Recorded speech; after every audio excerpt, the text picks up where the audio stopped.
Muito bom dia, Elivaldo Barbosa. Olá, Tiago. Mais uma vez, bom dia para você que segue a nossa companhia.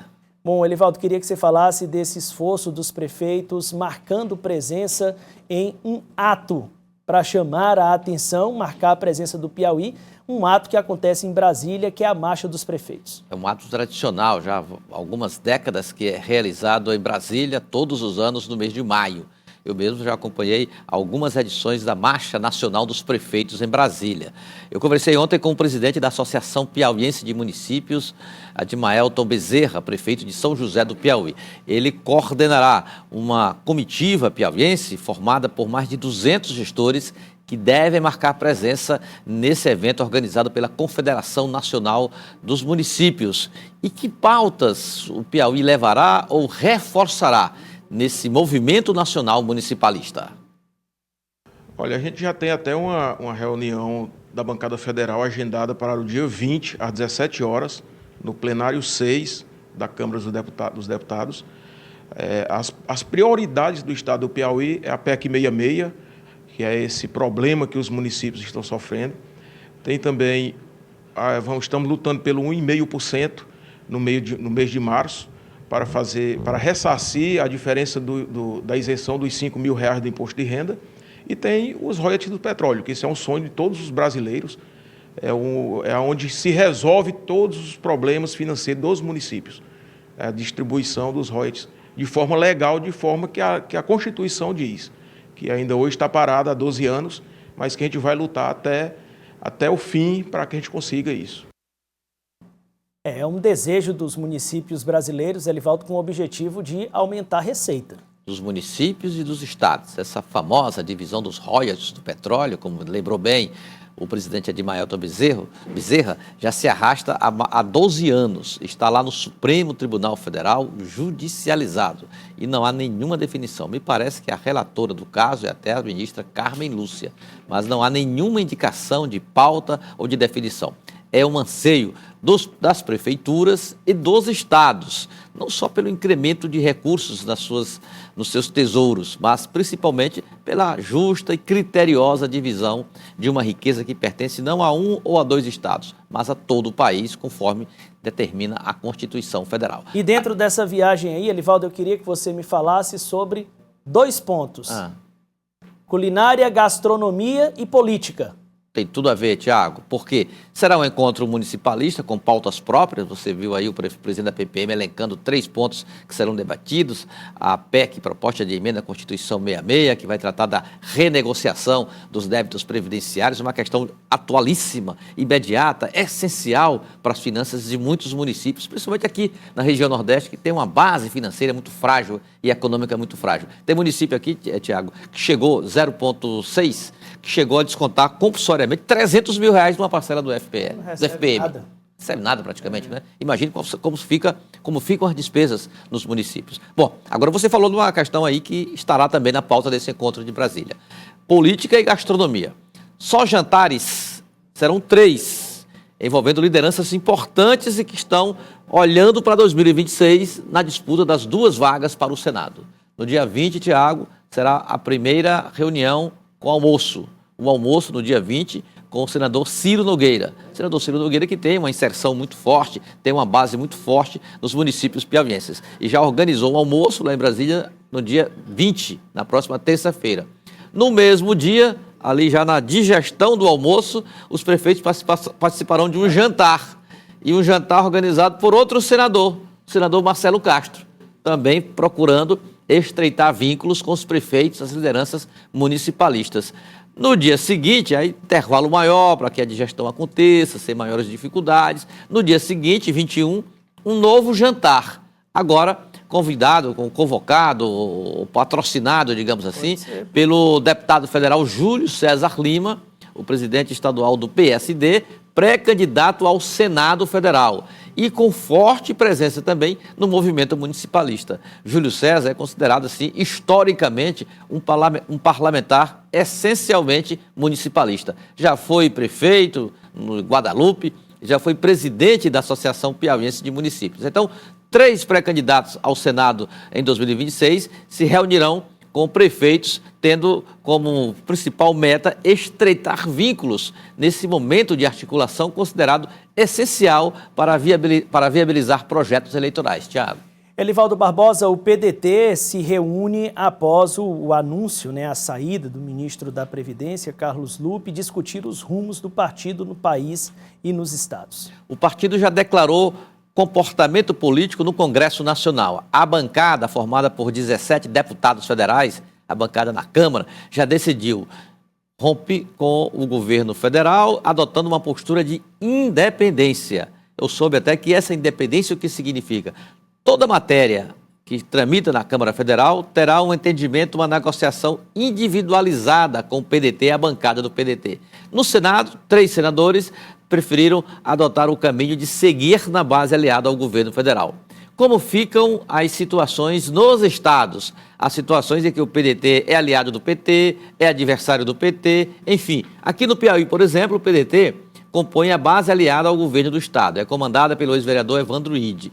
O partido foi convocado para a próxima terça-feira em Brasília debater os rumos da sigla no plano nacional e também nos estados. Eu conversei rapidamente com o vereador Evandro Ide, que preferiu afirmar que fará declarações após o encontro, após essas discussões que ocorrerão em Brasília. Mas aqui o partido está confortável na base aliada, porém com metas para 2026. O partido não quer ficar na margem das discussões, por exemplo, até mesmo para a composição da chapa majoritária. Está de olho também em posições estratégicas. Trabalha para formar uma chapa proporcional, ideia rejeitada pela cúpula da aliança governista no plano mais geral. Por exemplo, o plano que se tem conhecimento é que só 2 chapas sobreviverão na base governista para concorrer a cargos legislativos, Câmara Federal e Assembleia Legislativa. E como ficam partidos intermediários ou pequenas legendas,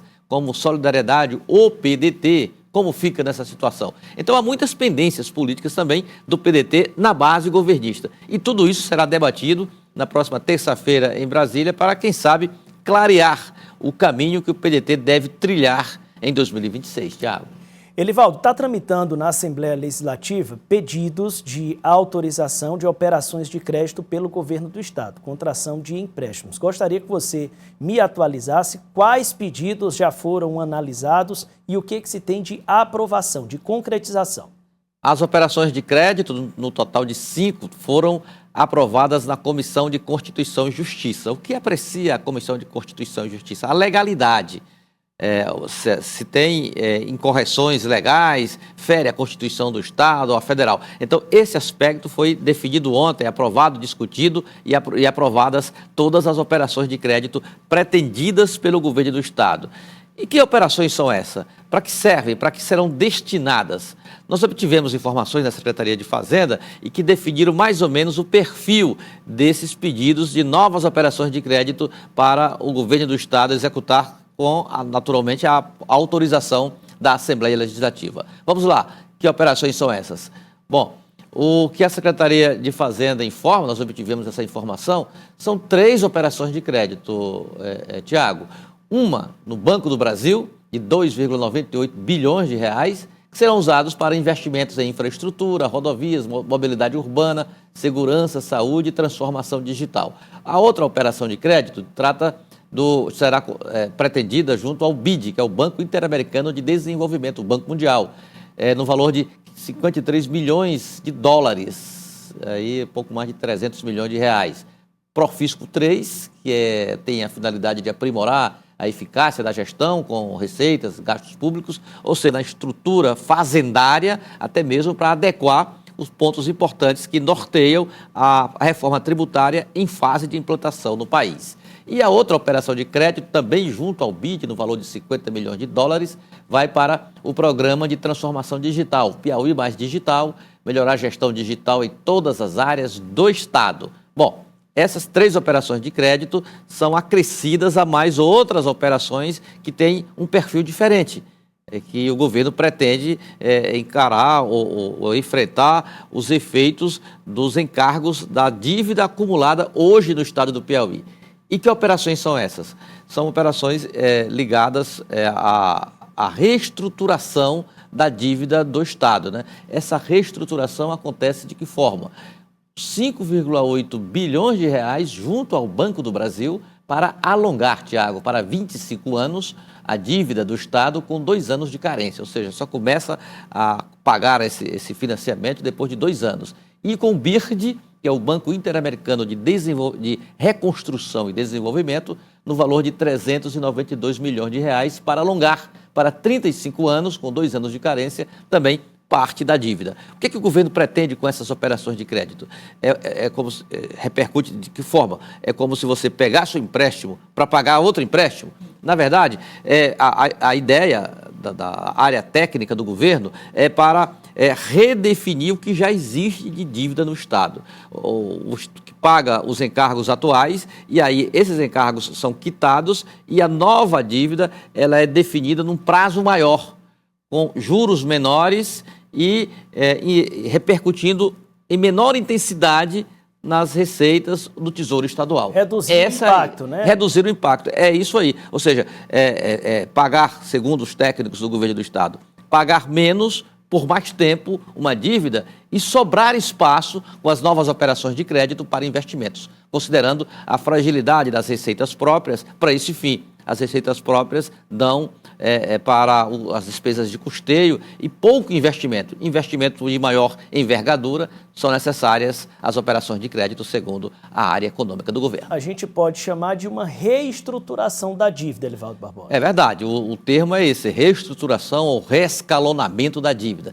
Esse expediente não é assim inédito no governo do Estado. Isso já aconteceu no passado não muito distante. Eu lembro que algo parecido, não sei se foi precisamente a mesma coisa, mas algo parecido aconteceu no governo Wilson Martins e foi bem sucedido. Ele praticamente à época zerou as dívidas do Estado, fez um reescalonamento maior e permitiu sobra de recursos com empréstimos para seguir com investimentos dentro da estrutura financeira do governo do Estado. O Estado pretende desafogar as dívidas, alongando-as e, consequentemente, permitindo uma maior folga para prosseguir os programas de investimentos do Estado. Esse ponto foi questionado, Tiago, lá ontem na Comissão de Constituição e Justiça. Deputados de oposição, como Gustavo Neiva e Bessá, até nessa parte inicial dos investimentos, solicitaram inclusão de obras hídricas, de segurança hídrica, que foram emendas rejeitadas pelo relator Henrique Pires, do MDB,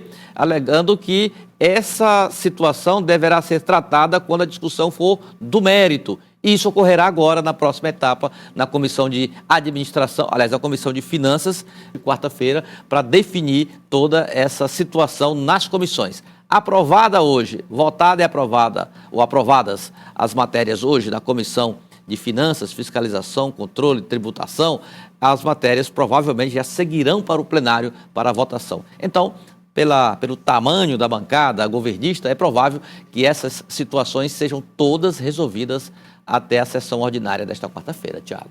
Elivaldo, queria que você comentasse aqui a aprovação pela Câmara de Vereadores de Teresina da convocação do prefeito Silvio Mendes e do ex-prefeito Dr. Pessoa para explicar esse rombo anunciado de 3 milhões nas contas da prefeitura. 3 bilhões, né? 3 bi. 3 Olha, bi. Tiago, é normal essas convocações, né? A Câmara tem toda, constitucionalmente, né, legalmente, ela pode convocar ou convidar secretário do município, o prefeito, o gestor. Então, isso foi feito por iniciativa do vereador João Pereira, do PT, teve o ok da Câmara e agora é aguardar. Hoje há uma perspectiva de manifestação do líder do prefeito na Câmara, o vereador Bruno Vilarinho, e eu acho que essa providência de toda legitimidade, a Câmara é lugar de debates. Esse é um problema gravíssimo de Teresina, um débito, uma dívida de 3 bilhões de reais estimada. Então é preciso que os esclarecimentos venham à tona de forma minuciosa. E uma casa para o debate é o Parlamento, é a Câmara Municipal. Mas também, no plano político, poderá já delinear campos na Câmara Municipal de forma mais nítida, para saber quem é a oposição e quem é a situação na Câmara de Teresina. Elivaldo, o Ministério Público denunciou a vereadora Tatiana Medeiros e mais 8 pessoas pelo crime de organização criminosa, entre outros. Nós tivemos acesso a alguns trechos dessa denúncia e chama muita atenção um dos argumentos colocados pelo membro do Ministério Público que fez a denúncia o uso de prints, de conversas através de WhatsApp, Livaldo, foi um recurso muito utilizado durante a construção das provas. Me coloca aí, por favor, a imagem do momento em que fica claro pela conversa de Alandilson Cardoso, é atribuído a ele essa declaração através do WhatsApp, onde ele falando com um credor, né, ele justificando ali, dando um prazo para pagar dívidas junto a esse credor, ele coloca que a esposa ganhou a eleição, né? Ele coloca ali, ó, a esposa é vereadora aqui na cidade, ninguém ajudou não, foi eu, ele diz que ele financiou e cita que vendeu tudo, né? Tudo que tinha, digamos assim, né? Gastei 1 milhão e pouco, fiquei descapitalizado. Essa declaração, ela é destacada na denúncia do Ministério Público para mostrar que a campanha de Tatiana Medeiros foi financiada com recursos ilícitos provenientes do crime organizado. Lembrando que o Alandilson, ele já está preso desde novembro do ano passado. Ele foi capturado no âmbito de uma operação do DENARC, Departamento de Repressão ao Narcotráfico, que combateu uma organização criminosa, no caso, o Bonde dos 40. Ele está recolhido lá em Minas Gerais, onde foi preso. E no final, né, na conclusão da denúncia do Ministério Público, são citados Alandilson, a vereadora Tatiana e outras 7 pessoas implicadas e denunciadas pelo Ministério Público, além de Tatiana e Alandilson, a mãe dela, o padrasto dela, a irmã dela, um cunhado dela, além de outros operadores que teriam atuado na compra de votos. O Ministério Público também elenca lá movimentações financeiras, pagamentos de valores de R$100 e outras vantagens que teriam sido oferecidas de acordo com o MP na captação ilícita de sufrágio, na compra de votos que terminou culminando na eleição de Tatiana Medeiros. Ela continua recolhida, Elivaldo Barbosa, no Comando Geral da Polícia Militar. Exatamente, Tiago. Ela passará a responder agora por numa ação penal, com o oferecimento da denúncia do Ministério Público. Na denúncia, somadas as penas, são vários crimes, como você bem relatou aí. Somados os crimes previstos em cada ponto desse aí, somadas as penas, chega a 500 anos de prisão. Claro que não se trata de uma soma aritmética. Isso vai agora ser objeto de uma análise com amplo direito de defesa e de tramitação no judiciário até a decisão final dos magistrados em relação à condenação ou não da vereadora Tatiana Medeiros. Agora, para complicar, Tiago, ainda mais a situação da parlamentar presa em Teresina, o Procurador-Geral Eleitoral adjunto já se posicionou em relação à provocação da semana passada do ministro Nunes Marques. Habeas corpus. Habeas corpus. Negou o habeas corpus. O Ministério, o Procurador-Geral Eleitoral do TSE nega o habeas corpus para a vereadora Tatiana Medeiros. Agora cabe o voto, a posição do ministro. Aí foi um parecer do Ministério Público Eleitoral. E é natural, previsível, né? O Ministério Público Eleitoral sempre tem essas posições. São muito contundentes em relação a denúncias de crime.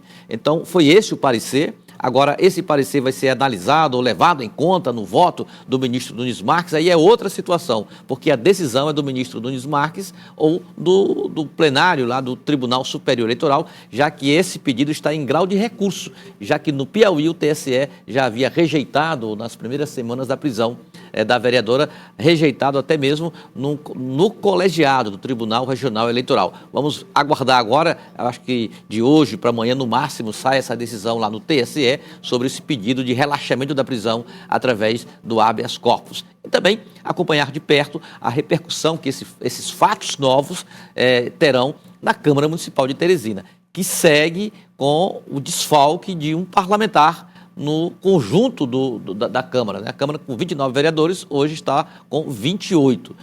Existe lá um posicionamento de seguir à risca o que determina o regimento interno, mas a situação da vereadora a cada dia se complica ainda mais, Thiago. Verdade, Elivaldo. Fica aqui comigo para a gente acompanhar essa reportagem agora, Elivaldo. A primeira reunião entre prefeitas e primeiras damas do Piauí aconteceu ontem. O objetivo, fortalecer políticas públicas voltadas para crianças na primeira infância. Confira com Dani Souza. O primeiro encontro de prefeitas e primeiras-damas do Piauí tem como objetivo ações voltadas prioritariamente para a educação. Inserir crianças na primeira infância na rede municipal de ensino com o apoio do governo para que elas não percam o time e possam, a partir das políticas públicas de educação de cada cidade, serem inseridas na educação municipal, seja no tempo integral ou no tempo convencional. Esse ano, 2025, abrimos a creche, uma creche que já a gente pega crianças de 2 anos de idade. Isso vem uma creche mesmo de primeiro mundo. Tudo que nós temos hoje são voltados para as nossas crianças, principalmente aquelas de 0 a 4 anos que ainda estão na idade de creche. Mas nós temos também o serviço de convivência que atende as crianças até os 12 anos de idade. E agora também estamos aderindo ao selo Unicef. No início, pela primeira vez, a gente teve a oportunidade de aderir à escola integral, que isso não tinha no nosso município. E nós somos a luta e conseguimos, e está sendo uma novidade e uma oportunidade, né? Nós assinamos o pacto agora, mas o município tem o seu próprio pacto pela infância.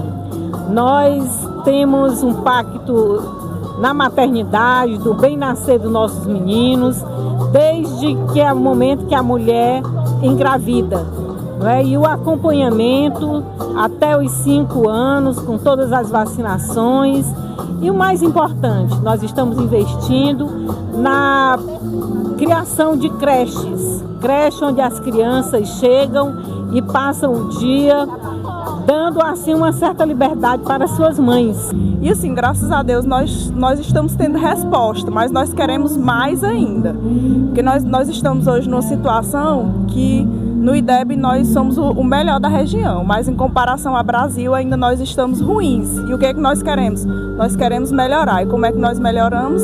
Investindo na primeira infância. Eu quero aqui parabenizar a Isabel por estar promovendo esse evento. Esse evento é muito importante, já era para ter acontecido antes, mas só ela mesma para chamar todas as mulheres, as primeiras damas, as prefeitas, para que junto a gente possa trabalhar muito mais pelas crianças do nosso estado do Piauí. É uma oportunidade do estado se aproximar mais dos municípios, fortalecer esse regime de colaboração que é tão importante para o sucesso das nossas ações, já que são ações que são assim, prioritariamente realizadas pelos municípios.